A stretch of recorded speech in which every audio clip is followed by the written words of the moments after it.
भाग 4। अब प्रिंस में ही तुलाराम को दुनिया बचाने वाले सुपर हीरो के दर्शन हुए।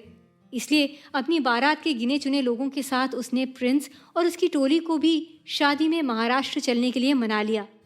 प्रिंस का भी ये इंटरस्टेट पहला प्रोजेक्ट था, इसलिए वह भी बहुत प्रसन्नता से अपने 2-4 चेले चपाटों के साथ तुलाराम यादव की बारात में शामिल होने पहुंच गया।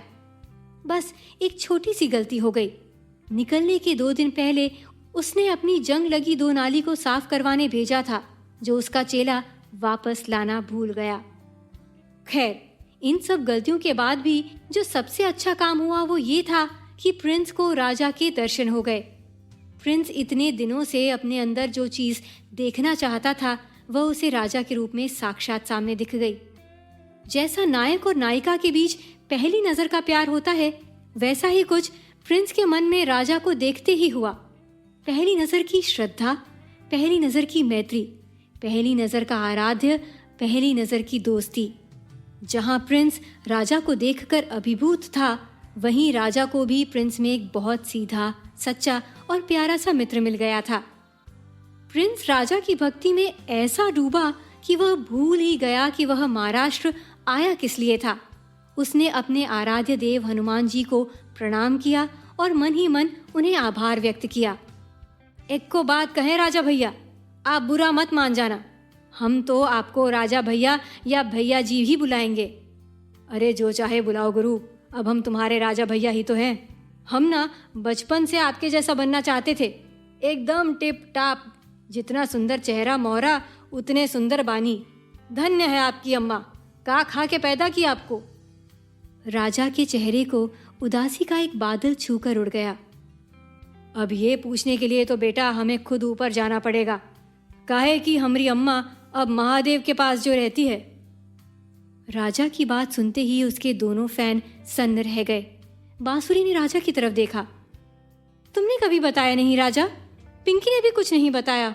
एक छोटी माँ है मेरी, पर माँ साहब के गुजरने के बाद किसी और को माँ बोलने का दिल नहीं किया, इसलिए छोटी माँ को मॉम कहता हूँ। राजा ने बहुत स्वाभाविकता से जवाब दिया, लेकिन उसका जवाब भी बांसुरी को अंदर तक भिगो गया। आज इतने दिन से दोनों साथ हैं, पर बांसुरी ने कभी राजा के बारे में कुछ जानने की कोशिश ही नहीं की, बल्कि हमेशा अपना ही रोना लेकर बैठी रही। कभी भास्कर के बारे में बताती रही, कभी अपने अभिभावकों के बारे में, तो कभी अपने सपनों के बारे में, पर कभी पलट के उससे पूछा ही नहीं कि उसका सपना क्या है। और वो बेचारा आज तक उसकी हर परेशानी को अपनी नजरिए से देखकर सुलझाता रहा, चाहे ट्रेन की सीट का मामला हो या घर पर ससुराल वालों के आ धमकने का मामला। बांसुरी को अपनी ही सोच पर गुस्सा आने लगा। छी बांसुरी, कितनी स्वार्थी हो जाती है तू कभी कभी। किस सोच में गुम हो मैडम, भास्कर की याद आ गई क्या? नहीं, कुछ नहीं राजा, मैं सोच रही थी मौसमी कहाँ मिलेगी हमें। हाँ, मैं भी वही सोच रहा था, चलो पता करते हैं। राजा और बांसुरी की बात सुनता प्रिंस राजा की ओर निकट खिसक आया। भैया जी तनिक इधर प्रस्थान कीजिए ना। राजा को इशारे से अपनी तरफ खिसकने को कहकर प्रिंस अपना मुंह उसके कान तक ले आया। किसन कन्हैया बन गए होगा गुरु। प्रिंस की बात का व्यापक अर्थ ना बूझ पाने के कारण राजा ने आंखों से ही प्रिंस को सवाल दाग दिया। कैसे? नहीं, हम सोचे आप भी किशन जी की तरह रुक्मिणी भाभी के लिए आए हैं, जिनका कहीं और ब्याह होना था। ये सिर्फ दोस्त है मेरी, समझे? और तुम यार कौन से जमाने में जी रहे हो, आजकल लड़का लड़के भी दोस्त होते हैं बे, समझे? भैया जी आप जो करे सब सही है हमारे लिए, हम तो आपके जबरे फैन हैं। अब कोनो जरूरत हो तो कभी भी फोन घुमा लेना, हम सीधा आपके दुआरे खड़े मिलेंगे। राजा ने प्रिंस को खींचकर गले से लगा लिया। इतना प्यार मत करो दोस्त, राजा को इतने प्यार की आदत नहीं है। बांसुरी की आंखें जाने क्यों आज उस अजनबी की बातों पर बार बार भरी जा रही थीं। ऐसा लगता है तुमसे कोई पिछले जन्म का रिश्ता है प्रिंस। भैया जी हमें भी ऐसने कुछ लग रहा। अब राम भरत मिलाप हुई गवा हो तो हमारे फेरे भी फिरवा दो। वहां से 2 बार लड़का आके बुला चुका है, लगन का समय बीता जा रहा। तुलाराम यादव, जिनके जीवन का आज सबसे स्वर्णिम दिन था, बहुत देर से एक तरफ उपेक्षित से बैठे अपनी पारी का इंतजार करके थक चुके थे। उनकी हालत बिल्कुल फील्ड में बैठे उस एक्स्ट्रा खिलाड़ी की सी थी जिसे अपनी पारी का इंतजार उस समय था जब पाकिस्तान के खिलाफ भारत को जीतने के लिए सिर्फ 12 रन बनाने हो, वो भी 67 बॉल्स पर, और क्रीज पर सचिन अपने जादुई बल्ले की कलाकारी दिखा रहा हो। तुलाराम की बात सुनकर प्रिंस को होश आया कि वो यहाँ उसके साथ उसकी बारात में शामिल होने आया है। उसने राजा भैया और बांसुरी को साथ लिए बारात के साथ विवाह मंडप की ओर प्रस्थान किया। वैसे भैया यहाँ आना कैसे हुआ? प्रिंस बेटा, एक लड़की की तलाश में आए हैं यहाँ। एक को साथ लिए घूम रहे, दूजी को तलाश में भटक रहे। भैया जी आप तो मतलब फुल कैसनोवा है। प्रिंस का चेला दांत निपोरता राजा को एक टक देख रहा था कि उसकी बात सुन प्रिंस ने उसे एक थप्पड़ रसीद कर दिया। देख रहे आजकल बहुत ज्यादा बतिया रहे हो, ज्यादा चू चपड़ की ना यही सूंत देंगे समझे। अरे हम तो मजाक कर रहे थे भैया जी, आप इतना काहे रिसाए रहे। अब राजा भैया है भी तो इतने सुंदर, लड़कियां तो इन्हें देख ऐसे ही पट जाती होंगी। बांसुरी को उसकी बात सुन जोर से हंसी आ गई। प्रिंस, तुम्हारे राजा भैया की एक और भी खूबी है, ये गाते भी बहुत बढ़िया हैं। कभी मौका मिले तो जरूर सुनना। जरूर सुनेंगे बांसुरी। हाँ तो राजा भैया, कौन लड़की है जिसे आप ढूंढ रहे हैं? मौसमी नाम है, बॉम्बे में नौकरी करती है, छिटपुट पत्रकार का काम करती है समझ लो। मौसमी शेंडे? गाड़ी में आगे बैठे दूल्हे ने पीछे पलटकर सवाल किया। हाँ शायद, बांसुरी ने जवाब दिया। अरे उसी की बहन तुलसी से तो हमारा ब्याह होने जा रहा है, अभी वहाँ मंडप में मिल जाएगी आप लोगों को। अरे वाह, ये तो बहुत अच्छी बात है। बोलो, मैं सुबह से सोच के परेशान थी कि अब इस गांव में कहाँ और कैसे मौसमी को ढूंढेंगे।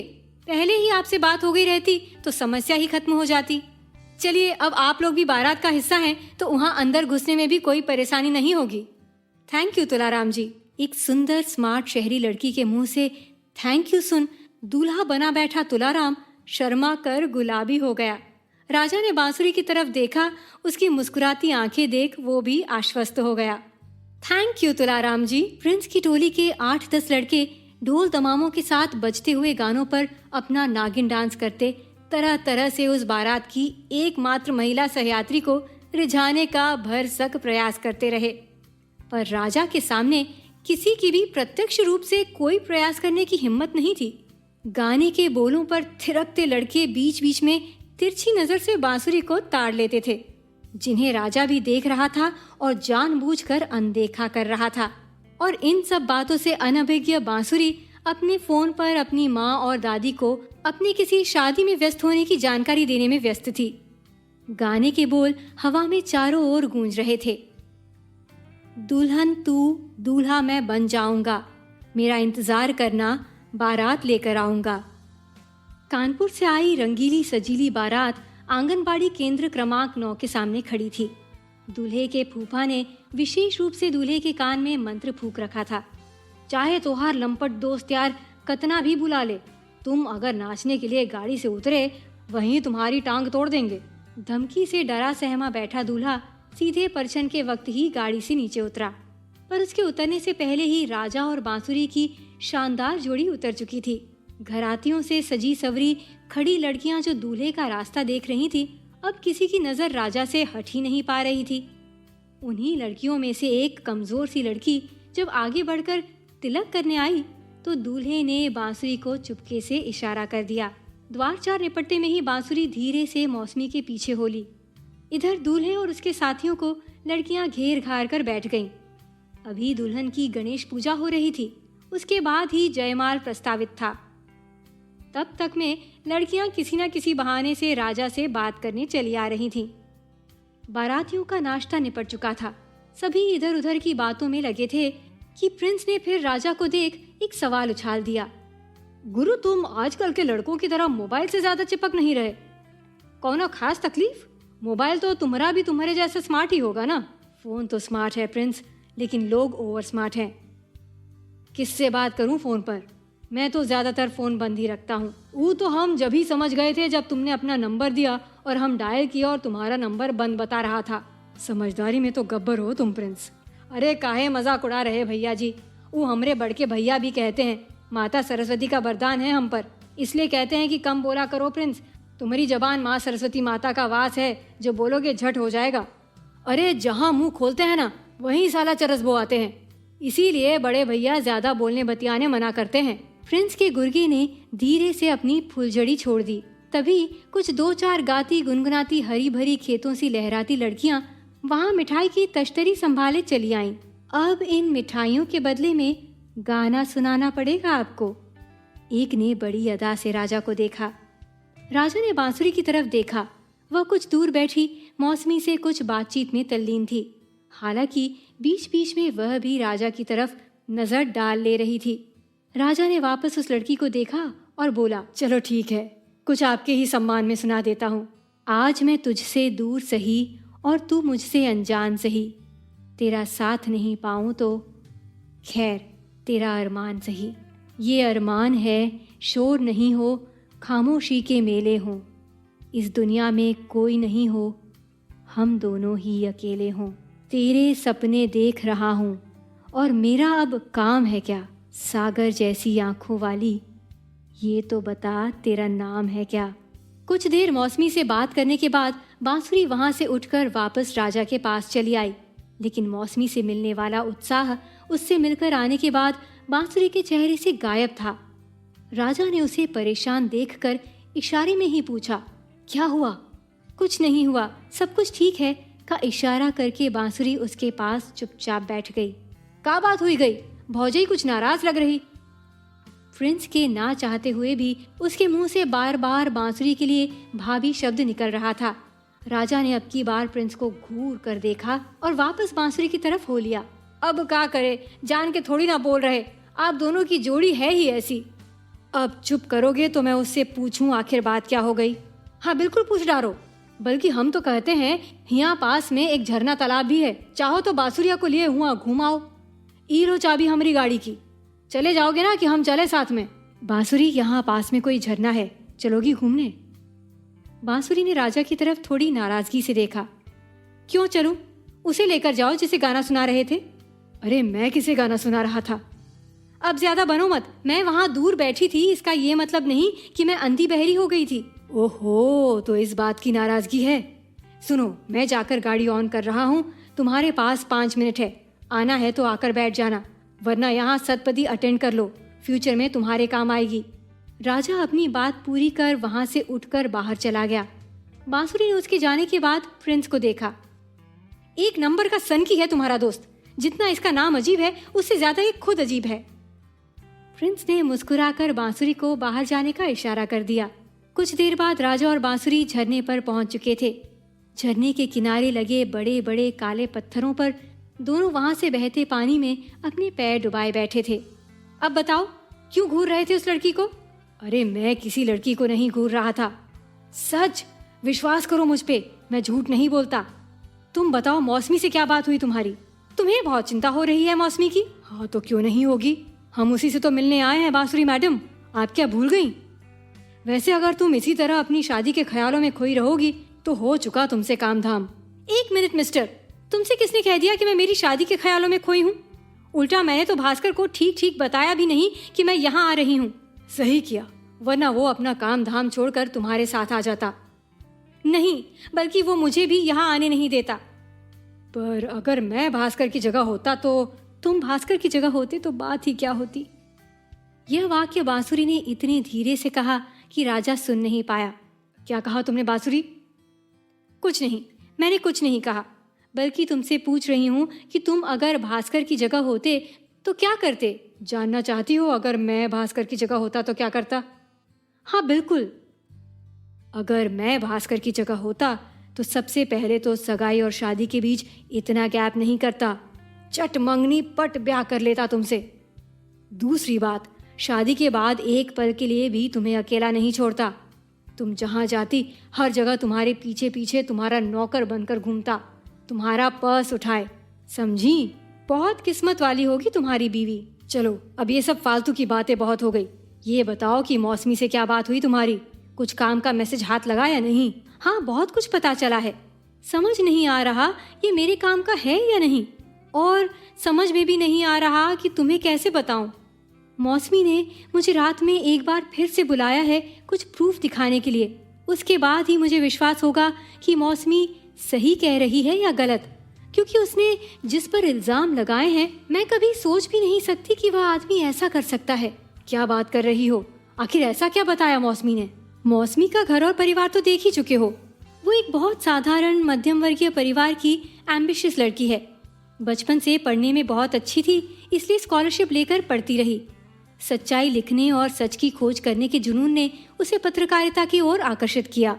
पत्रकार बनने के उद्देश्य से वह मुंबई गई और उसने मास कम्युनिकेशन में डिग्री लेने के बाद जर्नलिज्म और पब्लिक रिलेशन में डिप्लोमा भी मुंबई से ही किया। अपने डिप्लोमा कोर्स के समय ही नया दिन के एडिटर से मौसमी का मिलना हुआ किसी कॉलेज फंक्शन के दौरान, और मौसमी की लिखी स्पीच से प्रभावित होकर उन्होंने उसे अपने यहाँ इंटर्न की जॉब पर रख लिया। सब कुछ ठीक ही चल रहा था। मौसमी जी जान से अपनी इंटर्नशिप पूरी कर रही थी। उसे जहाँ से जो चटकीली खबर मिलती वह लाकर अपने ऊपर काम करने वाली अपनी बॉस सुरेखा को दे देती। कुछ समय तक सब सही चलता रहा। मौसमी की इंटर्नशिप पूरी होते ही उसे उसकी कर्तव्य निष्ठा और लेखन पटुता देखकर वही नौकरी दे दी गई। अब वह वहाँ की इंटर्न नहीं बल्कि एम्प्लॉय थी। अब भी उसे सुरेखा जी को ही रिपोर्ट करना होता था, लेकिन काफ़ी चीज़ें ऐसी होती थीं ऑफिस में जिनमें मौसमी को सुरेखा जी पर कुछ शक सा होने लगा था। हालांकि इस बारे में वह कभी किसी और से बात नहीं कर पाई। फिर एक दिन की बात है, मौसमी अपना कोई ज़रूरी आर्टिकल लिख रही थी। वैसे तो अधिकतर स्टाफ शाम 8 बजे तक चला जाता था। 8 बजे के बाद वहाँ प्रिंटिंग से जुड़े लोग ही ऑफिस में हुआ करते थे, जिनकी नाइट शिफ्ट हुआ करती थी। सुरेखा जी अक्सर 6 बजे तक निकल जाया करती थी, पर उस दिन उन्हें भी किसी काम से वहाँ रुकना पड़ गया। मौसमी जब ऑफिस से निकल रही थी उसी समय सुरेखा जी ने भी टैक्सी पकड़ी। रात हो चुकी थी। मौसमी का फ्लैट भी दूर था और सुरेखा जी का घर भी मौसमी के फ्लैट की तरफ ही पड़ता था। इसलिए उसने मौसमी जी से बहुत रिक्वेस्ट कर टैक्सी शेयरिंग की बात की और उनके साथ बैठ गई। कुछ देर बाद उसने नोटिस किया कि सुरेखा जी लगातार फोन पर किसी को मैसेज भेज रही हैं और बहुत परेशान हैं। असल में उसी दिन उनके ऑफिस में भी एक बहुत कॉन्फिडेंशियल न्यूज़ को प्रूफ रीडिंग के बाद तैयार किया गया था छापने के लिए। मौसमी के अलावा 3 लोगों ने मिलकर उस न्यूज़ पर काम किया था और उस कॉन्फिडेंशियल ड्राफ्ट को उसने सुरेखा जी को थमा दिया था। मौसमी को सुरेखा जी का इस तरह मोबाइल में उलझे रहना कुछ खटकने लगा। उसने धीरे से मोबाइल में देखने की कोशिश की तो उसे लगा जैसे मौसमी जी किसी को कुछ बड़ी फाइल्स मेल कर रही हैं, और यह काम करने में वह बहुत हड़बड़ा भी रही थी और घबरा भी रही थी। मौसमी ने बिना कोई देर किए उनके हाथ से मोबाइल छीन लिया। सुरेखा जी कुछ समझ पाती उसके पहले ही मौसमी ने वह मेल पढ़ लिया। वह समझ गई कि जो कॉन्फिडेंशियल न्यूज़ आज उनके अखबार में छपकर कल रिलीज होने वाली थी उसे उन्होंने किसी और अखबार को बेच दिया है। ये समझ में आते ही वह उन पर बिफर पड़ी। पर सुरेखा जी बहुत घाघ औरत थी। उन्होंने मौसमी को प्यार से समझाया, शांत किया और उसे अपने साथ लेकर अपने फ्लैट पर चली गई। वहां पहुंचकर बैठकर उन्होंने उसे हर तरह से समझाने की कोशिश की, यहाँ तक कि उसे रिश्वत भी ऑफर की, लेकिन अपने ईमान की पक्की मौसमी ने उनकी बात मानने से इनकार कर दिया। अपने रेपुटेशन और इमेज का हवाला देकर और बहुत रोकर गिड़गिड़ा कर आखिर सुरेखा जी ने मौसमी से माफ़ी मांग ली। उसके सामने ही उन्होंने वो फाइल भी अपने मोबाइल से डिलीट कर दी और अच्छी तरह से मौसमी को अपने भरोसे में लेकर वापस उसके घर छोड़ दिया। उसके अगले दिन वह खबर जो मौसमी के अखबार में छपनी थी वो बिना किसी कांट छांट के जैसे मौसमी ने तैयार की थी वैसे ही छप गई। इससे मौसमी थोड़ी रिलैक्स तो हुई, लेकिन अब भी उसे सुरेखा जी पर पूरा विश्वास नहीं हुआ था। इसके कुछ रोज बाद ऑफिस की ही एक सक्सेस पार्टी थी जिसमें एडिटर साहब जो मौसमी को बहुत मानते थे उनके बहुत जोर देने पर वो भी पार्टी में चली गई। पार्टी अपने पूरे शबाब पर थी। सभी तरफ ड्रिंक्स का दौर चल रहा था। हालांकि मौसमी अपनी एक दोस्त के साथ किनारे खड़ी अपनी किसी ड्राफ्ट की चर्चा में लीन थी, तभी उसने सुरेखा को बाहर जाते देखा। वापस किसी शक के तहत वो उसके पीछे गई तो देखा सुरेखा बाहर किसी आदमी को कोई पार्सल दे रही है। हो सकता था कि वो सुरेखा का कोई पर्सनल सामान रहा हो, पर जब एक बार किसी पर भरोसा टूट जाता है तब उस आदमी पर दोबारा विश्वास करना बहुत मुश्किल हो जाता है। मौसमी जब तक वहां से मुड़कर जाती सुरेखा ने उसे देख लिया। क्या करूं क्या ना करूं की उलझन में फंसी मौसमी ने सब कुछ एडिटर साहब को बताने की सोची और उनके पास पहुंच गई। पार्टी में बड़े बड़े मेहमानों से घिरे एडिटर साहब के पास मौसमी की बात सुनने के लिए कोई माकूल जगह नहीं थी, तो वो उसे पार्टी के लिए बुक किए हॉल के साथ मिले कॉम्प्लीमेंट्री रूम में बात करने ले गए। वहां मौसमी ने शुरू से लेकर आखिर तक की सारी बातें एडिटर साहब को बता दी। उसी समय वेटर 2 ग्लास में जूस लेकर आया। एडिटर साहब खुद सुरेखा की इस कारगुजरी से आश्चर्यचकित थे। उन्हें बिल्कुल विश्वास नहीं था कि उनकी इतनी अनुभवी एम्प्लॉय उनके साथ ऐसी बेईमानी कर सकती है। मौसमी से बातें करते हुए उन्होंने और मौसमी ने जूस पी लिया। इसके कुछ देर बाद मौसमी का सिर चकराने लगा और वह वहीं सोफे पर लुढ़क गई। फिर क्या हुआ? राजा बहुत ध्यान से बारीकी से बांसुरी की बात सुन रहा था। ये सीन काफी फिल्मी नहीं लग रहा तुम्हें? मेरे लगने ना लगने से क्या होता है? आखिर फिल्में असल जिंदगी का ही तो आईना होती है ना। थोड़ा ड्रामा तो है, लेकिन पॉसिबल है ऐसा होना। कॉर्पोरेट सेक्टर में आज इतनी गला काट स्पर्धा है कि लोग किसी भी हद तक नीचे गिर सकते हैं। फिर आगे क्या हुआ? फिर आगे वही हुआ।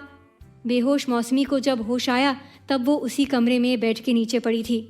बेड पर उसके बॉस एडिटर साहब पड़े थे। उसे जब तक कुछ समझ आता उसका फोन बजने लगा। देखा तो सुरेखा जी का कॉल था। उसने फोन उठाया और उनकी आवाज सुनते ही उसे रोना आने लगा। उन्होंने उसे सांत्वना दी और पूछा कि वो कहाँ है। उसके बताते ही 10 मिनट में सुरेखा वहां पहुंच गई। जैसे ही मौसमी ने दरवाजा खोला उसने अंदर आकर एडिटर साहब को देखा, फिर मौसमी को। ये सब क्या है मौसमी? तुमसे ये उम्मीद नहीं थी कि तुम अपनी प्रमोशन के लिए इतना गिर जाओगी। सुरेखा के ऐसा कहते ही मौसमी रोने लगी। उसे बिल्कुल समझ नहीं आ रहा था कि क्या हो रहा है। तब सुरेखा जी ने आगे बढ़कर उसे ढांढस बंधाया कि वो ना घबराए। उसके साथ एडिटर ने जो ज्यादती की है उसकी सजा वो उसे दिलवा कर रहेगी। एडिटर साहब चिल्ला चिल्ला कर अपनी बेगुनाही की दुहाई देते रहे, लेकिन पुलिस के आगे उनकी एक न चली। पुलिस एडिटर साहब को पकड़ कर ले गई और ऑफिस की हेड करता धरता सुरेखा जी बन गई। लेकिन बांसुरी, मौसमी का फिजिकल एग्जामिनेशन भी तो हुआ होगा ना? हाँ, फिजिकल एग्जामिनेशन हुआ और उसमें मौसमी को विक्टिम पाया गया। उसके साथ उस रात रेप होना पाया गया, पर सिर्फ उसका विक्टिम होना ही काफी नहीं है। एक्यूज कौन है वो जानना भी तो जरूरी था। हो सकता है रेप किसी और ने किया हो। बिल्कुल, मौसमी खुद इस कंफ्यूजन में है। अभी सारे सैंपल की रिपोर्ट नहीं आ पाई है, लेकिन ये ऐसा मामला था कि एडिटर साहब को तुरंत जेल में डाल दिया गया है। शुरू में एक नजर देखने पर मौसमी को भी लगा कि एडिटर साहब ने ही कुछ किया है, लेकिन क्या? लेकिन इस घटना के 2 दिन बाद बहुत हिम्मत जुटाकर जब मौसमी ऑफिस गई तब उसे सुरेखा जी का बिहेवियर बहुत बदला हुआ सा लगा। रेप की घटना के समय जो नारी सशक्तिकरण की ओट में सारा वक्त मौसमी को सपोर्ट करती दिख रही थी, उन्होंने अचानक 2 दिन बाद ही तेवर दिखाने शुरू कर दिए। मौसमी से उसका कॉलम छीन लिया और उसकी जगह उसे कुछ मामूली ड्राफ्ट सुधार करवाने का काम दे दिया। मौसमी को जाने क्यों ऐसा लगने लगा कि उसकी आड़ लेकर सुरेखा जी ने एडिटर का पत्ता काटा है, लेकिन मौसमी ये समझ नहीं पा रही थी कि इस सब में सुरेखा का साथ कौन दे रहा है। कौन साथ दे रहा था सुरेखा का? मौसमी को अगले 2 दिन में ही ये भी पता चल गया कि इस सारे षड्यंत्र में सुरेखा के साथ कौन है, लेकिन वो ये बात पुलिस तक बताने जाती इसके पहले ही उसे एक वीडियो क्लिप किसी अनजान नंबर से आई, जिसमें उस रात का वीडियो था, लेकिन चेहरा उतना साफ नहीं था। पहले से परेशान मौसमी इस बात से और परेशान हो गई। उस नंबर पर फोन करने पर वो लगातार बंद आ रहा था। आखिर अपने आप से हार कर मौसमी 3 दिन की छुट्टी लेकर घर चली आई। उसे लगा यहाँ आकर परिवार वालों के साथ उसकी आत्मा को राहत मिलेगी और अपनी ताकत वापस जुटाकर वो फिर उन लोगों से लड़ने जाएगी। पर मौसमी तो अभी बिना पुलिस परमिशन के शहर छोड़कर नहीं जा सकती। फिर यहाँ कैसे आई? वो बहुत थक गई थी राजा, उसकी तकलीफ मैं समझ सकती हूँ। आखिर औरत हूँ ना। किसी भी परेशानी में सिर्फ अपनों के पास ही राहत और सुकून मिलता है। तुम जानते हो वो कौन था जिसने सुरेखा के साथ मिलकर ये सब? बांसुरी अपनी बात पूरी कर ही रही थी कि फोन की घंटी बजने लगी। बांसुरी ने राजा की तरफ देखा। उसने फोन जल्दी उठाने का इशारा किया और वापस झरने की तरफ देखने लगा। कसम खा रखी है ना तुमने अपनी मनमर्जी करने की?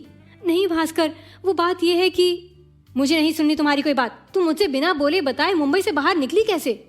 मतलब कहना क्या चाहते हो तुम? ये कहना चाहता हूँ कि मेरी होने वाली बीवी हो, मेरे हिसाब से ही अब तुम्हें रहना है। मैं तो पहले ही तुम्हें अपने बारे में सब बता चुका हूँ, फिर तुम क्यों ऐसी हरकतें करती हो कि मुझे गुस्सा आ जाए? ये क्या तरीका है बात करने का भास्कर? अगर चाहती हो कि मैं तरीके से बात करूं तो तुम भी तरीके वाले काम किया करो ना। उस सड़े से केस के पीछे तुम उस लड़की के गांव तक पहुंच गई, ये पागलपन नहीं तो और क्या है बांसुरी? यही बात प्यार से भी तो कही जा सकती है। प्यार से बात करने लायक काम नहीं किया तुमने। अभी के अभी वहां से निकल कर वापस आओ। अभी इतनी रात में? हाँ क्यों? जब अकेले जाने में डर नहीं लगा तो अब डर क्यों लग रहा है? प्राइवेट टैक्सी लो, उसका नंबर मुझे मैसेज करो, टैक्सी वाले का नंबर भी मुझे मैसेज करो, और गाड़ी में बैठते ही अपना GPS ऑन कर लेना। मैं तुम्हें यहाँ से ट्रैक करता रहूंगा। पर भास्कर, अब मुझसे बात करना सीधे टैक्सी में बैठने के बाद। बांसुरी ने संकोच से राजा की तरफ देखा। भास्कर से इतनी सारी डांट सुनकर वो शर्मिंदा थी, क्योंकि भास्कर जैसे तार सप्तक में उसे डांट लगा रहा था, एकदम करीब बैठे राजा के कुछ ना सुन पाने की संभावना ही नहीं थी। राजा ने बांसुरी को देखा और मुस्कुराते हुए जोर का कहकहा लगा उठा। उसे इतनी जोर से हंसते देख बांसुरी भी हंसने लगी और दोनों हंसते हुए वहां से उठ खड़े हुए।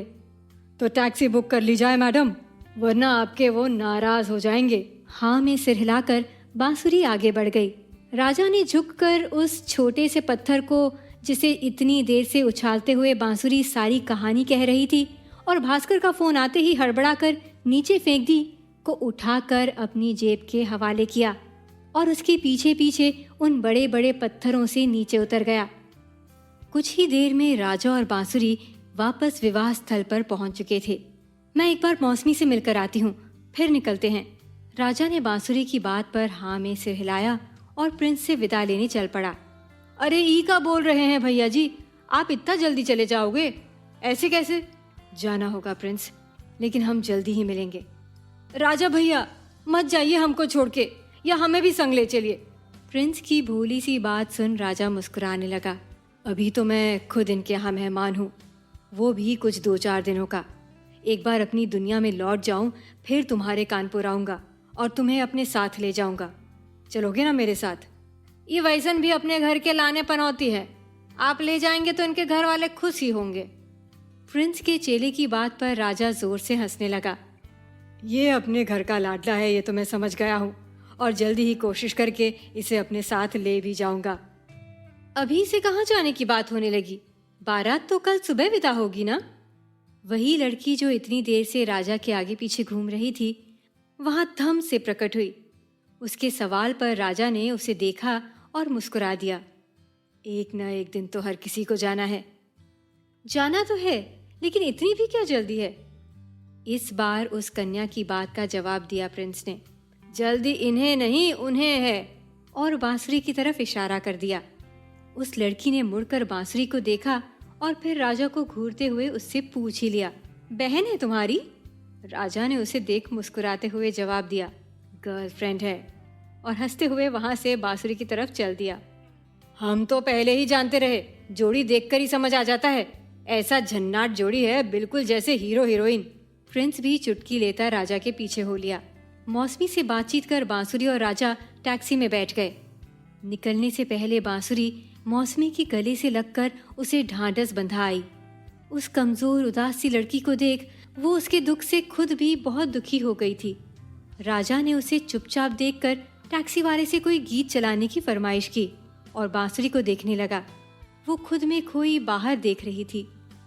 देख लो हमको करीब से, आज हम मिले हैं नसीब से। ये पल फिर कहाँ और ये मंजिल फिर कहाँ। गजब का है दिन, सोचो जरा, ये दीवानापन देखो जरा।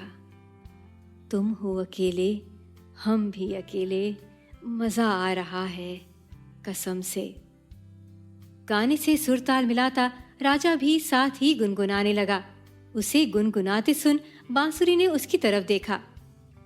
देख रही हूँ, जब से उससे मिलकर आए हो कुछ ज्यादा ही गाना बजाना हो रहा है। तो क्या करूं, तुम तो उदास बैठी हो। भाई समय काटने के लिए गाना गुनगुनाना तो पड़ेगा ही ना। और हाँ, तुमने GPS ऑन कर लिया ना, वरना एक बार फिर भास्कर साहब नाराज हो जाएंगे। बांसुरी ने झट पर्स से मोबाइल निकाला और भास्कर को कॉल लगाने लगी। उससे बात कर जीपीएस ऑन कर निश्चिंत होकर राजा की तरफ देख मुस्कुराने लगी। एक बात कहना चाहती हूँ तुमसे। हाँ कहो ना। थैंक यू बहुत छोटा शब्द है, जितनी हेल्प तुमने मेरी की है उसके लिए, लेकिन फिर भी थैंक यू राजकुमार अजातशत्रु जी। राजा बांसुरी की बात सुन हंसने लगा। जब पता है कि छोटा शब्द है तो कह क्यों रही हो? मेरी पर्सनालिटी पर इतना छोटा थैंक यू सूट नहीं करता। राजा को हंसते देख बांसुरी भी मुस्कुराने लगी। राजा कोई अच्छा सा सॉन्ग सुनाओ ना। ओके, सफर पर ही सुनाता हूँ, पर तुम्हें भी साथ देना होगा। धीरे चलना है मुश्किल तो जल्दी ही सही, आंखों के किनारों में बहाने ही सही, हम चले बहारों में गुनगुनाती राहों में, धड़कन भी तेज है अब क्या करें, वक्त है तो जीने दे, दर्द है तो सीने दे, ख्वाहिशें अनजान है अब क्या करें। शब्दों के पहाड़ों पे लिखी है दास्तां, ख्वाबों के लिफाफों में छुपा है रास्ता, हम चले बहार में गुनगुनाती राहों में, धड़कनें भी तेज हैं अब क्या करें। मैं इसका बंगाली हिस्सा गाऊं? हाँ अगर तुम्हें आता है तो बिल्कुल गाओ। ओ आकाश ओ पौलाश राशि राशि, एकटू शोबेजू चोख मुछिए दे, घोर छाड़ा मानुषेर मोने, ओ जिया ओ गुजरते नजारे रंग उड़ाने दे, हम नशे में हैं भूल गए सवालों को सारे। गजब का गीत है बांसुरी, रखने वाले ने बहुत सोच कर नाम रखा है तुम्हारा। बांसुरी एकदम मीठा मधुर गुनगुनाती हुई। पर तुम्हारा नाम रखने वाले ने बिल्कुल नहीं सोचा। बताओ यह भी कोई नाम होता है? अजातशत्रु, इसका मतलब क्या होता है राजा? इसका दो तरह से मतलब निकाल सकती हो, एक जिसका कोई शत्रु जिंदा ना बचा हो, अजातशत्रु, और दूसरा अर्थ होता है जिसका कोई शत्रु पैदा ही ना हुआ हो, अजातशत्रु। लेकिन एक मजे की बात बताऊं, इस दुनिया में मेरे दोस्त से ज्यादा शत्रु ही भरे पड़े हैं। क्यों, ऐसा क्यों कह रहे? कभी बताऊंगा फुर्सत में। और अभी तुम बताओ, वो मौसमी वाली बात अधूरी रह गई थी ना? हाँ देखो मैं भूल ही गई थी, तुम्हारे साथ रहो ना तो सारी काम की बातें दिमाग से उड़ जाती हैं, सारी फिक्र सारी चिंताएं सब कुछ। ओहो क्या बात है, चलो बताओ आगे का किस्सा। मौसमी ने आगे जो बताया वो ये है कि उसने दोबारा ऑफिस ज्वाइन कर तो लिया, लेकिन उसे उसके महत्वपूर्ण पद से सुरेखा जी ने हटा दिया था और उसे बहुत ही गैर जरूरी काम सौंप दिया था। फिर भी वह अपने काम करती रही, पर कहते हैं ना, अगर किसी औरत का एक बार रेप हो जाए तो रेपिस्ट तो एक बार रेप करके चला जाता है, लेकिन ये दुनिया, ये समाज वाले बार बार अपनी आंखों से घूर घूर कर विक्टिम का रेप करते हैं, कभी उस पर एहसान करके तो कभी तरस खाकर। बार बार उसे इस बात का एहसास दिलाया जाता है कि तुम खराब हो चुकी हो समाज के लिए, तुम फ्रूट बास्केट में रखा वो सड़ा हुआ फल हो जिसकी बू से आसपास के फल भी सड़ सकते हैं। बार बार विक्टिम को ये महसूस करवाना कि रेप करने वाला तो गुनहगार था, पर कुछ तो कमी तुम्हारी भी रही होगी, सही है क्या? पता नहीं क्यों समाज के लोग एक रेप विक्टिम को साधारण जिंदगी जीने नहीं देते। मौसमी के साथ भी यही हो रहा था। ज्यादातर लोग तो उससे कटने लगे, जो इक्का दुक्का लोग बात करते थे वो भी उस पर तरस खाते होते। ऐसे में उसने अपने आप को सबसे अलग काट लिया। अकेले ऑफिस जाना, अकेले ही अपने काम में डूबे रहना और वैसे ही वापस लौट आना, इसी सब में मौसमी की जिंदगी धीरे धीरे आगे बढ़ने लगी। पर तभी एक दिन उसने सुरेखा को किसी से फोन पर बात करते हुए सुन लिया। उसे उसकी बातें सुनकर ये समझ आ गया कि उसे और एडिटर साहब को फंसाया गया है। उनके उस दिन के जूस में कुछ तो मिलाया गया था जिसे पीकर एडिटर साहब भी उसके साथ बेहोश हो चुके थे। मौसमी परेशान हो गई क्योंकि उसे यह समझ में नहीं आ रहा था कि फिर उसके साथ गलत किया किसने। खैर, सुरेखा की बात सुनकर उसे यह भी समझ आ गया था कि सुरेखा इस काम में अकेले नहीं है, उसका कोई ना कोई साथ दे रहा है। अब ये जानने के लिए कि सुरेखा किस से बात कर रही थी, उसे सुरेखा का फोन चाहिए था। बड़ी मुश्किल से उसी शाम ऑफिस में जब सुरेखा फोन रखने के बाद वॉशरूम की ओर गई, तब जल्दी से जाकर मौसमी ने उसके फोन को चेक किया। उसने एक बार बहुत पहले सुरेखा को अपने फोन का पैटर्न लॉक करते देखा था। भगवान का शुक्र था कि वह पैटर्न मौसमी को याद रह गया था। उसने फोन खोला, सबसे पहले डायल नंबर को देखा और वह चौंक गई क्योंकि यह नंबर तो उसके फोन पर भी था।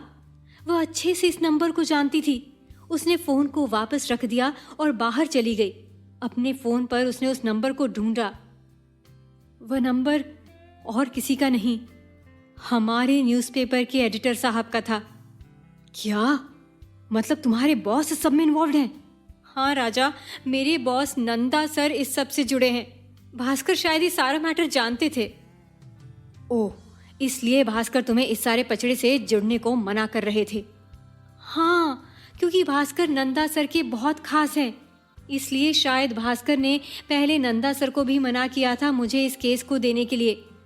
लेकिन पता नहीं क्यों नंदा सर ने भास्कर की बात नहीं मानी और इसलिए फिर भास्कर ने मुझे कहा कि मैं मना कर दूं। लेकिन मैंने भी उसकी बात नहीं मानी। अब तुम बताओ मुझे क्या करना चाहिए? बांसुरी, मेरे ख्याल से तुमने अब इस प्रोजेक्ट को हाथ में लिया है तो अपनी पूरी लगन से और मेहनत से इस काम को पूरा करो। मौसमी से तुमने इतनी देर बात भी की है और मौसमी को भरोसा भी दिलाया है। अब उसके भरोसे को मत तोड़ो।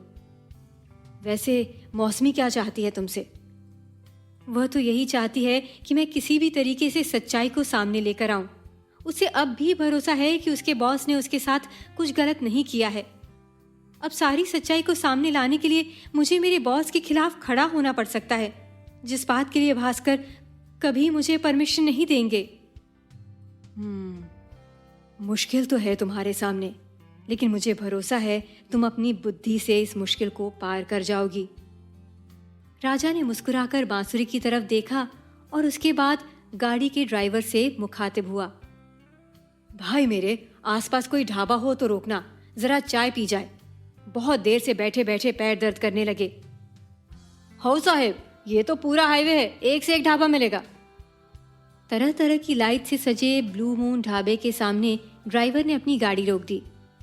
साहब, यहाँ का वड़ा पाव बहुत फेमस है, चिक्की भी अच्छा मिलता है, जो खाना पीना है खा लो पी लो, सब मिलता है। बियरपन मिलता है भाऊ। राजा ने घूर कर ड्राइवर को देखा। शक्ल से मैं बियर पीने वाला लगता हूं तुझे? माफ करना भाऊ, मजाक कर रहा था। बेटा, बियर तो बच्चे पीते हैं, हम तो राजा हैं, सब कुछ राजसी चलता है। मेरे टेस्ट की यहाँ मिलेगी भी नहीं। राजा और ड्राइवर की नोकझोंक के बीच बांसुरी भी फ्रेश होकर आ गई। अब कुछ खा लिया जाए मैडम, आपके उनके चक्कर में बारात से बिना खाए ही निकलना पड़ा। बांसुरी ने हंसकर हाँ कहा और मेन्यू कार्ड देखने लगी। सुनो राजा, तुम चाहो तो तुम्हारे लिए नॉनवेज मंगवा लो। तुम्हें बहुत दिन हो गए ना मेरे हाथ का जला कटा वेज खाते हुए। राजा हंसने लगा। उसने अपना फोन निकाला, फोन ऑन किया और कोई नंबर डायल करते हुए बाहर चला गया। जाते जाते बांसुरी को कह गया जो वह खुद के लिए मंगवाएगी वही राजा के लिए भी मंगवा ले। दिन के उजाले में जो रास्ता 3-3.5 घंटे में पूरा हो गया था, वह रात के अंधेरे में बढ़कर 5-5.5 घंटे का हो गया। राजा और बांसुरी जब तक मुंबई पहुंचे, सुबह का सुरमई उजाला होने लग गया था। सुबह 5:30 पर बांसुरी ने अपने फ्लैट का दरवाजा खोला और वह दोनों अंदर आ गए। दोनों अभी अंदर पहुंचे ही थे कि दरवाजे की बेल बज उठी। बांसुरी ने जाकर फ्लैट का दरवाजा खोला। सामने पिंकी खड़ी थी। अंदर आकर अपना बैग एक तरफ फेंक कर पिंकी बांसुरी से लिपट गई। दोनों सखियां इतने दिन बाद एक दूसरे को देखकर बहुत खुश थीं। बांसुरी से मिलने के बाद पिंकी का ध्यान पास में खड़े अपने भाई पर गया। वह कूद कर अपने भाई के पास पहुंच गई और उसके सीने से लग गई। I am so so so sorry भाई, मेरे कारण तुम्हें और बांसुरी को बहुत परेशानी हुई। मैं जानती हूँ, लेकिन बहुत बुरी फंसी थी मैं। एक तो जो क्रैश कोर्स करने गई थी वह पूरा नहीं हो पाया था। दूसरा, वापस लौटने का सोचा तो फ्लाइट कैंसिल हो गई। फिर सोचा 2 दिन रुक कर जा ही रही हूँ तो इससे अच्छा 5 दिन रुक कर क्रैश कोर्स कंप्लीट कर लेती हूँ, इसलिए मुझे इतना समय लग गया। आशा करती हूँ मेरे प्यारे से भाई को बंसी ने ज्यादा सताया नहीं होगा। अच्छा जी, क्या मैं सताने वाली लगती हूँ? नहीं, बिल्कुल नहीं, तुम तो रिझाने वाली लगती हो। पिंकी ने मुड़कर राजा को देखा। तब तक मैं बांसुरी रसोई में जा चुकी थी। क्या बात है भाई, बांसुरी रिझाने वाली लगती है आपको? अरे राइम करने के चक्कर में कुछ भी बोल जाता हूँ, तू तो जानती है छुटकी। जानती हूँ इसलिए तो कह रही। बहुत बार आपकी जबान से वही निकल आता है जो आपकी आंखें कहती होती हैं। अच्छा दादी अम्मा, अब जा फ्रेश हो ले, मैं भी थक गया हूँ, रात भर सोया नहीं हूँ। क्यों? रात भर सोए क्यों नहीं? आश्चर्य से पिंकी ने रसोई की तरफ झांक कर देखा, फिर वापस राजा को देखने लगी। इतनी जल्दी आप दोनों की? नो प्रिंसेस, जैसा आप सोच रही हैं वैसा कुछ नहीं है। लो बांसुरी आ गई, इसी से पूछो मैं क्यों नहीं सो पाया रात भर। मैं कैसे बताऊं, मैं तो आराम से सो गई थी। तुम क्यों जाग रहे थे तुम जानो। मैडम जी तो मेरे कंधे को तकिया बनाए आराम से खर्राटे मार रही थी। मैं जरा भी हिलना चाहूं तो मुझे नींद में ही डांट पड़ रही थी। अब ऐसे में भला कोई सोए कैसे? राजा की बात सुन बांसुरी झेप कर रह गई। अरे मेरा सर दूसरी तरफ करके तुम्हें सो जाना था ना, मेरे कारण सो नहीं पाए। पर तुम्हारे खर्राटों का क्या करता, मुझे तो उनके कारण नींद नहीं आ रही थी। छी, मैं कोई खर्राटे नहीं मारती, ये बिल्कुल झूठ है। मेरी आंखों में देखकर कहो कि मेरे खर्राटों के कारण तुम्हें नींद नहीं आई। बांसुरी ने राजा के सामने आकर उसकी आंखों में झांकते हुए कहा। मीर उन नीमबाज आंखों में सारी मस्ती शराबों सी है। राजा के इस शेर को सुन हंसते हुए पिंकी आई और बांसुरी को दूसरी तरफ ले गई। भाई मजाक कर रहे हैं बंसी, वो तो मैं भी जानती हूँ कि ये मजाक कर रहे हैं। बांसुरी ने चाय आगे बढ़कर राजा को पकड़ाई और अपनी चाय लिए पिंकी के पास आकर बैठ गई। भाई मजाक बहुत हो गया, अब बताओ क्या चक्कर हुआ जो घर से बाहर हो, और ये रायपुर में क्या मैटर हुआ है आपका? सब बताता हूँ बाबा, तू सांस तो ले ले, बहुत थकान सी है, मैं एक राउंड जॉगिंग करके आता हूँ। थकान लगने पर सब सोते हैं और अजात शत्रु जी दौड़ लगाने जाते हैं। भाई ऐसे ही है बंसी, बहुत अजीब, बचपन से ही बिगड़े शहजादे हैं घर के। मजाल जो इनसे कोई अपनी मर्जी का कुछ करवा ले, बस काकू साहब के सामने भीगी बिल्ली बन जाते हैं। उनके तो ऐसे भक्त हैं कि अगर उन्होंने कहा सूरज रात में उगता है तो ये उस बात को भी मान जाएं। अब मेरी तारीफ आप बंद करें या मैं जाऊं यहाँ से? जाओ ना, आप तो जा ही रहे थे जॉगिंग के लिए, हम कहाँ रोक रहे हैं आपको। राजा के बाहर जाते ही पिंकी बांसुरी के पास आकर बैठ गई। बंसी, एक कप चाय और मिलेगी? मजा आ गया यार, इतने दिन बाद तुम्हारे हाथों की चाय पीकर। बांसुरी 2 कप चाय बना लाई। भाई तो अब 1 घंटे के पहले वापस नहीं आएंगे, इन्हें दौड़ने का बहुत शौक है। छोटा सा जवाब देकर बांसुरी चुप बैठी रही। बंसी, तुम्हें भाई ने अपने बारे में कुछ नहीं बताया? नहीं, कुछ ऐसा खास तो नहीं बताया, बस अपना स्पेशल नाम बताया। क्यों, ऐसा क्या है? कोई राज की बात है क्या? बहुत कुछ है बंसी, भाई ने बहुत परेशानियां देखी हैं, बावजूद इसके सिर्फ मुस्कुराते रहते हैं और हर जगह खुशियां बांटने में लगे रहते हैं, जबकि आज तक हर किसी ने इन्हें सिर्फ और सिर्फ धोखा ही दिया है। बांसुरी की आंखों में जाने क्यों पानी भर आया। वो अनजान लड़का जिसके साथ रहते मुश्किल से हफ्ता भर भी नहीं बीता था, उसके साथ रिश्ता ऐसा हो गया था जैसे दोनों जन्मों से एक दूसरे को जानते हों। अगर तुम बताना सही समझो तो बता दो पिंकी कि आखिर वो क्या तकलीफ है जो राजा अपने दिल में दबाए है। 1-2 बार कुछ इशारा तो दिया, लेकिन कभी कुछ खुल के बताया नहीं। अच्छा, वैसे तो राजा भैया सबसे अपने मन की बातें कहते नहीं हैं। कुछ खास तो नहीं, बस ऐसे ही एक रात हम बालकनी में बैठे कॉफ़ी पी रहे थे, तब कुछ स्कूल कॉलेज के किस्सों की बात हो रही थी। तभी राजा ने अपने कॉलेज के किस्से सुनाए थे, 1 तो नहीं ढेर सारे किस्से, और उन्हें बताते हुए उनकी आंखें ऐसी चमक उठी थी जैसे कोई छोटा बच्चा अपने बचपन की सबसे प्यारी चीज़ के बारे में बता रहा हो। और साथ ही ये बताया कि वो कॉलेज के कुछ साल उनकी ज़िंदगी के सबसे हसीन लम्हे बनकर रह गए हैं, जहाँ न कोई फिक्र थी ना कोई चिंता, हर तरफ से बेपरवाह वो बिल्कुल किसी पंछी से उड़ते फिरते थे। और पता है, एक राज की बात भी बताई है। क्या? ऐसा क्या बताया भैया ने? ये बताया कि उनकी स्कूल की पढ़ाई तो तुम्हारी रियासत के पुश्तैनी स्कूल से ही है, जैसी तुम्हारे यहाँ शायद सभी बच्चों की हुई होगी, है ना? हाँ, हम सब भी हमारी रियासत के स्कूल से ही पढ़े हैं। हाँ, तो इसीलिए उन्हें स्कूल में भी वो आज़ादी नहीं लगती थी। वो असली दुनिया देखना चाहते थे और इसलिए घर वालों को किसी तरह मनाकर वो बाहर पढ़ने चले गए बनारस। इसके बाद पता है पिंकी क्या हुआ? क्या हुआ बंसी? इसके बाद मैं तो एकदम इम्प्रेस हो गई। मैंने कहा, अरे वाह, तुमने बनारस से पढ़ाई की है, इसीलिए इतना नॉलेज है।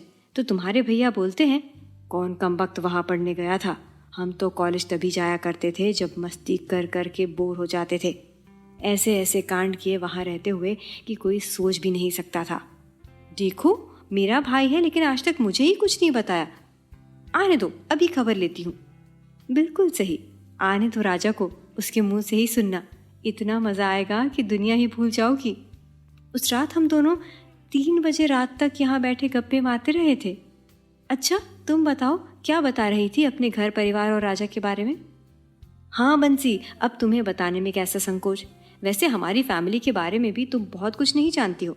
हमारे पूर्वज मध्य प्रदेश के कुछ हिस्सों के राजा हुआ करते थे। उन्होंने काफ़ी लंबे समय तक शासन किया था। कहा जाता है कि मुगलों के आने के बाद भी हमारे पूर्वजों ने अपना राजपाट नहीं छोड़ा। उसके बाद अंग्रेज़ों का शासनकाल आया, पर तब भी अपनी शान पे हमने बट्टा नहीं लगने दिया। दादी तो बताती हैं कि हमारे दादाजी अपनी यंग एज में 14 से 15 साल की उम्र में फ्रीडम फाइटर बन गए थे। हमारे महल का खूब सारा पैसा उन्होंने स्वतंत्रता संग्राम के लिए लगाया था। कभी अगर तुम्हारा मेरी दादी से मिलना हुआ ना, तो उनसे ये किस्से सुनना। खैर, ये सब तो पुरानी बातें हैं, सब बीत गया।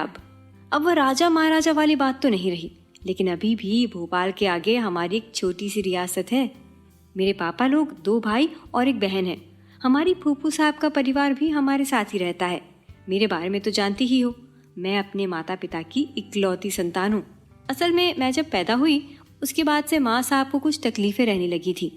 कभी कभी माँ साहब बताती हैं कि उन्हें लगता था जैसे उनकी सबसे मुंह लगी नौकरानी ही उनके खाने में ऐसा कुछ मिलाती थी कि उनका कभी दिन भर सर भारी रहता था तो कभी आंखें भारी हो जाती थी। हालांकि उस समय शायद माँ डिलीवरी होने के बाद वाले डिप्रेशन के दौर से गुजर रही थी। खैर, माँ साहब का ध्यान इन सब बातों से हट जाए, इसलिए जब मैं 2 साल की हुई तब मेरे पापा मुझे और माँ को लेकर विदेश जा बसे। हम कुछ 4-5 साल ही वहाँ रहे कि काकी के गुजर जाने के बाद काका साहब ने बहुत जिद करके हमें वापस बुला लिया। उसके बाद माँ एक बार फिर उम्मीद से थी, लेकिन मंदिर की सीढ़ियाँ उतरते हुए उनका पैर फिसला और सब बर्बाद हो गया। बस उसके बाद माँ ने कभी दूसरी औलाद के लिए नहीं सोचा। और ये हमारे भाई साहब भी हैं जो माँ को कभी बेटे की कमी महसूस नहीं होने देते। सच बताऊं बंसी, राजा भैया ही हैं जिन्होंने मेरी माँ को संभाले रखा है। उनकी हर बात का ध्यान रखना, दवाइयों का ध्यान रखना, उन्हें हमेशा खुश रखना, ये सारा काम भैया ही जिम्मेदारी से निभाते हैं। उनका हमारे लिए प्यार देखकर कभी ये लगता ही नहीं कि वो मेरे सगे भाई नहीं हैं।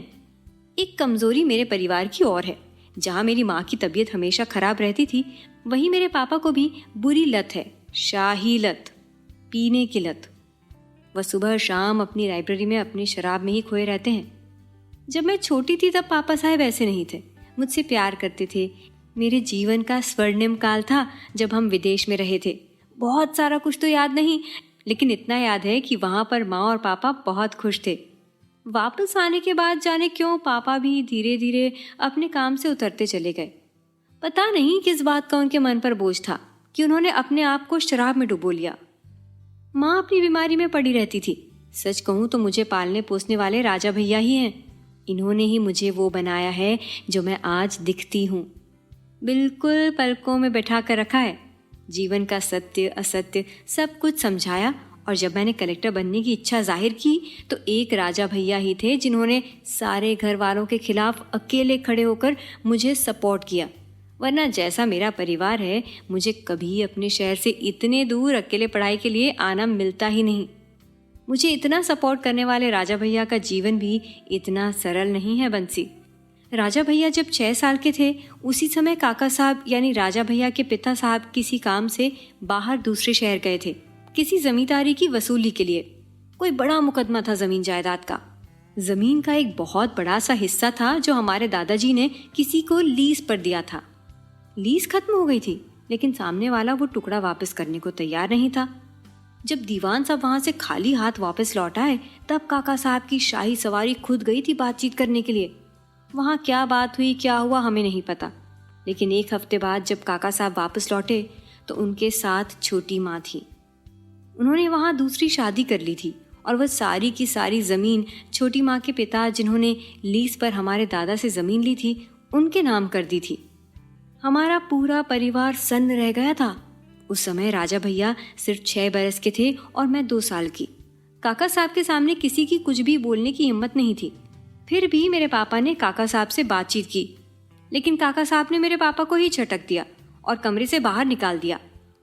बस उसी अपमान के बाद मेरे पापा मुझे और माँ को लेकर घर छोड़कर चले गए। फिर हम 4 साल बाद वापस लौटे। तब तक भाई 10 बरस के हो चुके थे। असल में उसी समय एक हादसे में काकी साहब नहीं रही। हम लोग तो वहाँ थे नहीं, इसलिए कुछ देखा नहीं, लेकिन सुनी सुनाई बातों से ये पता चला कि पिछले 2-3 सालों से काकी साहब बहुत बीमार रहने लगी थी।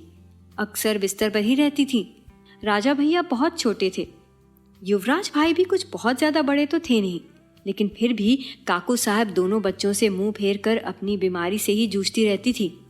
उनकी असमय बीमारी ने ही शायद युवराज भैया को समय से पहले बड़ा कर दिया। युवराज भैया राजा भैया से 5 साल बड़े हैं। उन्होंने भी बहुत कष्ट झेले हैं। बहुत सेवा की उन्होंने काकू साहब की, लेकिन फिर भी उन्हें बचा नहीं पाए। मेरी माँ की पर्सनल हेल्पर ने हमें ये सब बताया कि छोटी माँ के आने के बाद काकी साहब बहुत परेशान रहने लग गई थी। उस समय तो मैं छोटी थी, मुझे ये सब बातें समझ नहीं आया करती थी, लेकिन अब समझ आता है। उस समय छोटी माँ नई नई ब्याह कर कर आई थी। एक सामान्य परिवार की औरत का इतना बड़ा महल देखकर चौंक जाना स्वाभाविक था। वह हर समय इसी जुगत में लगी रहती कि किस तरह काका साहब को अपने आप में व्यस्त रखें। काका साहब भी अपनी नई नवेली बीवी की तरफ इतने उलझ गए कि दोनों बेटों और पहली बीवी की तरफ से उनका ध्यान बिल्कुल हट गया। शायद इन्हीं सब कारणों से काकी साहब असमय ही हम सबको छोड़कर चली गई। उनके जाने की खबर जब काका साहब ने मेरे पापा को दी, उसके बाद पापा तुरंत हम सबको लेकर वापस चले आए। पूरे 4 साल बाद मैं युवराज भैया और राजा भैया से मिली थी, पर हम तीनों का रिश्ता उतना ही पक्का था जितना 4 साल पहले था। फिर हम तीनों साथ साथ पलने बढ़ने लग गए, लेकिन ऐसा नहीं था कि हम तीनों बच्चों की दुनिया में और कोई नहीं था। और लोग भी थे, क्योंकि छोटी माँ के भी 2 जुड़वा लड़के हुए, जो मुझसे सिर्फ 3 साल ही छोटे हैं। इसी बीच फूफा साहब का सारा कारोबार उनके जुए की लत की भेंट चढ़ गया। उनके पास एक फूटी कौड़ी नहीं बची। उन्होंने अपना घर, अपनी जमीन, सब कुछ दांव पर लगाकर एक बड़ा दाव खेला था, और जिसमें वह बुरी तरह से हार गए। उसके बाद फूफू साहब भी अपने दोनों बच्चों के साथ हमारे दरवाजे चली आईं, और तब से हम सारे लोग साथ रहने लगे। राजा भैया की माँ यानी हमारी काकी साहब के गुजरने के बाद राजा भैया के जीवन में खूब सारी परेशानियां आईं। युवराज भाई तो बड़े हो चुके थे। उन्होंने अपने आप को पूरी तरह से पढ़ाई लिखाई में डुबो लिया। युवराज भाई को किसी से कोई लेना देना नहीं था। उनका जीवन उनकी किताबों और उनके स्कूल तक ही सीमित हो गया था। न उन्हें काका साहब के स्वास्थ्य से कोई मतलब था, न छोटी माँ से, न मेरे माता पिता से। लेकिन एक तरह से अच्छा ही था, क्योंकि युवराज भाई समझ गए थे कि उनका पढ़ना लिखना, जागरूक बनना बहुत जरूरी है।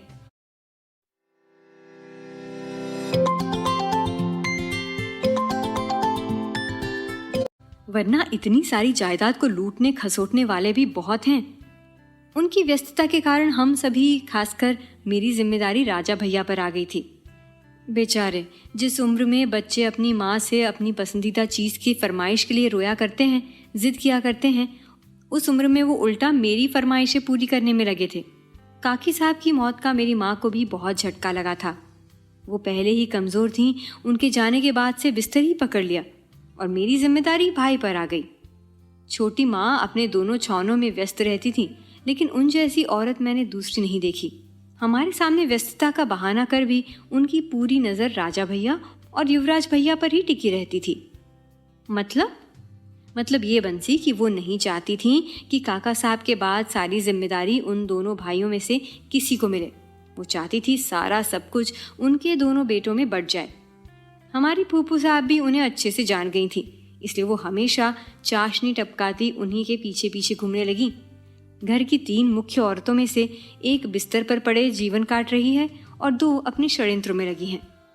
जब तुम्हें ऐसा लगता था तो तुमने ये सब किसी से कहा क्यों नहीं? किसे कहते बंसी? मेरी माँ तो बस पूजा पाठ में व्यस्त रहती हैं। उनकी जिंदगी का अब एक ही उद्देश्य है कि मेरी किसी अच्छे लड़के से अच्छे घराने में शादी हो जाए। उसके बाद वह सब कुछ छोड़कर पापा को लेकर हरिद्वार चले जाना चाहती हैं। उन्हें इन सब बातों से कोई फर्क नहीं पड़ता। कुछ उन्हीं के जैसे पापा का भी हाल है। युवराज भैया अब अपने परिवार में व्यस्त हैं।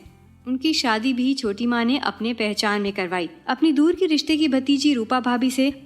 बच्चे हमारे भैया जी, और उनसे कुछ भी कहना व्यर्थ है। क्यों? क्योंकि वो छोटी माँ के खिलाफ कुछ नहीं सुनते। हालांकि कई बातों में वो हमारे घर में सदियों से चली आ रही रूढ़ियों को भी नहीं मानती। जैसे हमारे यहाँ हम सब भी मैं तुम ऐसा नहीं बोलते। हमारे यहाँ बोलने बात करने का एक शिष्टाचार है, उसे निभाना हम सभी के लिए जरूरी है। मैं की जगह हम बोलना, सभी बड़े अभिभावकों के संबोधन में साहब लगाना। लेकिन हमारे भाई साहब इन सभी कायदों की धज्जियां उड़ा देते हैं। कारण पूछो तो कहते हैं इन कायदों के पीछे कोई लॉजिक नहीं है, इसलिए नहीं मानूंगा। तभी तो मैंने कहा ना, कुछ मायनों में कभी कभी बिगड़े नवाब बन जाते हैं और कभी बिल्कुल ही सीधी गाय। हमारे यहाँ तीज त्योहारों पर गांव खेड़े के लोग मिलने आते हैं, पर कर के नाम पर जिससे जितना हो सकता है चढ़ावा लेकर आते हैं। और दिवाली वाले दिन दीवान खाने में अपना चढ़ावा रखकर काका साहब और बाकी बड़ों के पैर छूकर काका साहब के हाथ से मिठाई लेकर हंसी खुशी चले जाते हैं। सदियों से ये परंपरा निभाई जा रही है। शायद अंग्रेजों ने ये भेंट देने की रस्म शुरू की थी, जो उनके जाने के बाद गांव वालों के गले का कांटा बन गई। राजा भैया का 21वां जन्मदिन बीता था। उसके बाद भी दिवाली पर भाई साहब इस रस्म पर अड़ गए। पहले तो उन्होंने अपना पेट काट कर लाए गरीबों के उन तोहफों को वापस किया। उसके बाद सबको खुद के पैर छूने से मना कर दिया। दीवान खाने में उस दिन जबरदस्त हंगामा हुआ था। काका साहब, फूफू साहब, दीवान अंकल तो नाराज होकर भीतर ही चले गए थे। बस अकेले युवराज भैया थे जिन्होंने आगे बढ़कर राजा भैया को गले लगा लिया।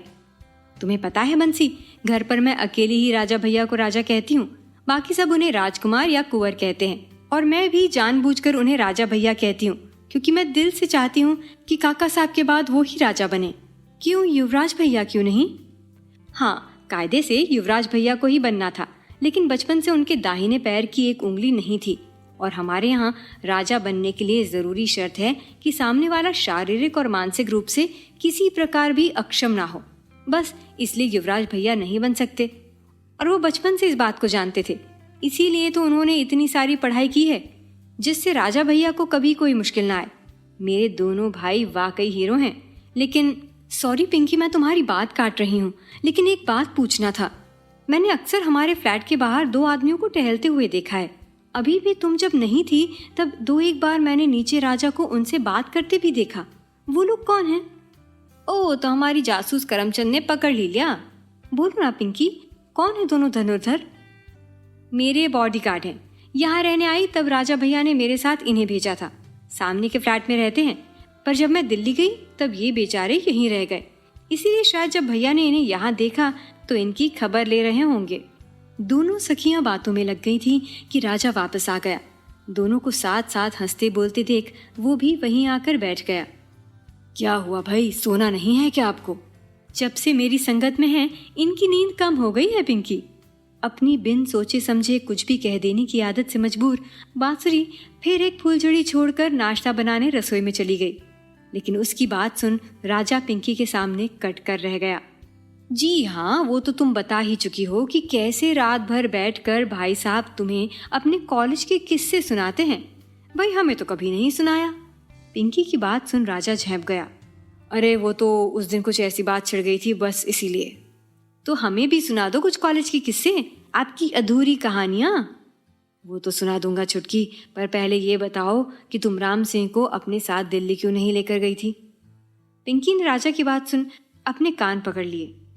सॉरी भाई, इस बात के लिए तो हम माफी चाहते हैं। दोनों भाई बहनों की इस जुमा चटकी के बीच बांसुरी रसोई से नाश्ता और चाय लेकर बाहर चली आई। आओ अब पहले कुछ खा पी लो, इनकी कहानियां इनके गानों के साथ सुन लेना। अच्छा, तो भाई गाने भी सुनते हैं? क्रमशः। भाग 5। पिंकी ने सवालिया नजरों से राजा की तरफ